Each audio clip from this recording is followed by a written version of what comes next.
तेरे सिक्कों की छनछन से मेरे हवा की कीमत कम हो रही है बका।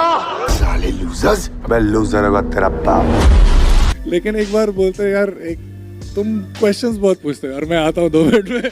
एक आध क्वेश्चन ठीक है जब so guys welcome back to another video. तो 14 जून 2020 को मुंबई के बांद्रा एरिया में सुशांत सिंह राजपूत का बॉडी मिला और पूरा बॉलीवुड इंडस्ट्री शॉक हो गया। इनिशियली ये केस सुसाइड लग रहा था, but within a days it because one of the most discussed and controversial case in India. Sushant का जन्म 1990 में पटना में हुआ और उनका बचपन और स्कूलिंग काफी डिसिप्लिन था। उन्होंने अपनी engineering Delhi college of engineer से कम्प्लीट की, but their true passion was always acting. उन्होंने टीवी शो पवित्र रिश्ता से अपना करियर स्टार्ट किया और फिर मूवी लाइक आई पहुंचे, MS Dhoni the untold story और छिछोरे में अपनी एक्टिंग स्किल दिखाई। उनकी फिल्म क्रिएटिवली एक मेल्ड रही और लोग उन्हें एक टैलेंटेड एक्टर के रूप में याद करने लगे। उनकी पर्सनल लाइफ भी काफी इंटरेस्टिंग और कॉम्प्लेक्स थी। उनका रिलेशनशिप रिया चक्रवर्ती के साथ और उनकी एक्स मैनेजर दिशा की मिस्टीरियस डेथ ने इस केस को और भी ज्यादा कॉम्प्लेक्स बना दिया। 14 जून को सुशांत का बॉडी उनके बांद्रा अपार्टमेंट में मिला और मुंबई पुलिस ने इनिशियली इन्वेस्टिगेशन में इसे hanging of asphyxia due to hanging declare किया। पोस्टमार्टम रिपोर्ट भी कंफर्म कर रहा था कि कोई एक्सटर्नल इंजरी नहीं थी और कोई स्ट्रगल का भी एविडेंस नहीं मिला।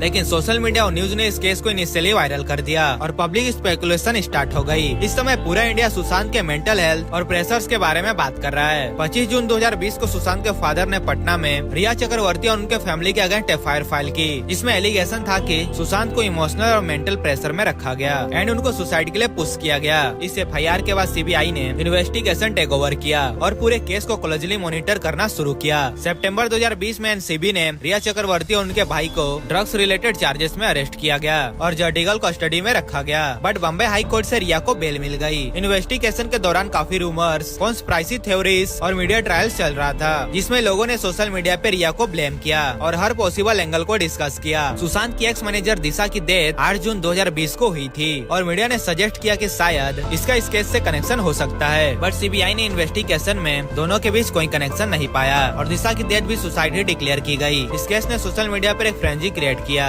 #Justice for Sushant, #RIP Sushant Singh Rajput जैसे हैशटैग ट्रेंड कर रहे थे। लोग कंटिन्यूअसली अपनी आउटरीच और सपोर्ट एक्सप्रेस कर रहे थे। बॉलीवुड सेलिब्रिटीज ने भी अपने ओपिनियंस और रिएक्शन दिए। कल सेलिब्रिटीज ने सुशांत के टैलेंट को हाईलाइट किया और मेंटल हेल्थ अवेयरनेस पे डिस्कशन को प्रमोट किया। मार्च 2025 में CBI ने क्लोजर रिपोर्ट फाइल की, जिसमें सुशांत की डेथ कंफर्म सुसाइड बताई गई और रिया चक्रवर्ती को क्लीन चिट दी गई। रिया ने स्टेटमेंट दिया कि पूरे प्रोसेस में उनका ग्रीविंग टाइम मिस किया और मीडिया ट्रायल्स और पब्लिक ओपिनियंस ने उनकी और उनकी फैमिली के लाइफ को काफी इम्पैक्ट किया। ये केस ने केवल सुशांत की डेथ के रीजन का क्वेश्चन नहीं किया, बट बॉलीवुड इंडस्ट्रीज, मीडिया और जस्टिस सिस्टम की ट्रांसपेरेंसी और अकाउंटेबिलिटी को भी हाईलाइट किया। ये केस एक रिमाइंडर है कि mental health, media responsibility, fair judicial process कितना इम्पोर्टेंट है और कैसे सोशल मीडिया और 24/7 न्यूज कवरेज केस के परसेप्शंस ड्रास्टिकली इन्फ्लुएंस कर सकता है।